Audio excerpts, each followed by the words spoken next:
புடைசூழ ஓடி வர தொடங்கினார்கள். அப்போது விமான பாதுகாப்பு படையினர், காவல்துறையினர் உடனடியாக கயிறுகளை குறுக்கே போட்டு தொண்டர்கள் வராத வண்ணம் அவர்களை அழுத்தி பிடித்து அங்கே பின்பக்கம் தள்ளி வைத்தார்கள்.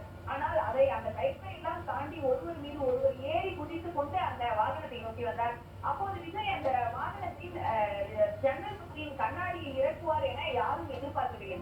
திடீரென அவர் அந்த பிரச்சார வாகனத்தில் தான் அமர்ந்திருந்த இருக்கைக்கு அருகில் இருந்த கண்ணாடியை இறக்கி வெளியே கை நீட்டிய உடனேயே தொண்டர்கள் அப்படியே சூழ்ந்து கொண்டார்கள். உடனடியாக நம்மளும் கை கொடுத்து விட வேண்டும், அவருக்கு கையசைத்து விட வேண்டும், அவர் பக்கத்தில் சென்று விட வேண்டும், அவரை தொட்டு பார்த்து விட வேண்டும். இப்படி எல்லாம் ஒரு மிகப்பெரும் ஆரவாரம், ஒரு கட்சி, தொண்டர்கள் இவற்றையெல்லாம் கலந்து நீங்கள் ஏற்கனவே குறிப்பிட்டது போல ஒரு முன்னணி நடிகர் இவ்வளவு காலமாக திரையில் பார்த்தவரை நம்முடைய பகுதியில சாதாரணமா பார்க்கிறோம் இப்படிங்கிற ஒரு ஆர்வமே சொல்லலாம். அந்த ஆர்வத்தின் காரணமாகத்தான் இந்த போக்குவரத்து நெரிசல் என்பது தற்போது வரை விமான நிலையத்தில் என்ன புள்ளியில ஆரம்பிச்சதோ அதே புள்ளியில கிட்டத்தட்ட ஒரு 5 நிமிடத்துல செல்ல வேண்டிய டிவிஎஸ் டோல்கேட் பகுதியை 1 மணி நேரத்துக்கு மேலாக வாகனங்கள் கடக்க முடியாமல் வேறு எந்த பேருந்துகளோ சரக்கு வாகனங்களோ விமான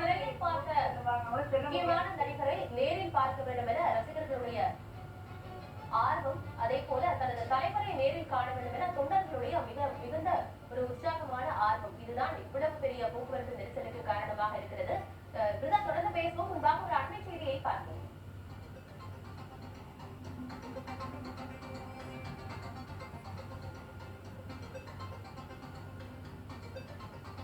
மக்களுக்கு இடையூறு மாநகர பகுதி இருக்கிறது. ஏனென்றால் மாநகர காந்தி சந்தை, இதே போல் இபி ரோடு, அது மட்டும் இல்லாமல் பழைய மதுரை ரோடு, இந்த பாலக்கரை, தலைமை தபால் நிலையம், இந்த பகுதிகள் முழுவதும் தாவேகா தொண்டர்களோடு அனைவரும் அப்படியே நிரம்பி வருகிறது.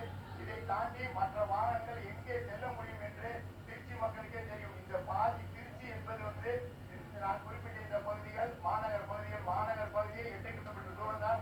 தற்போது 6 கிலோமீட்டர்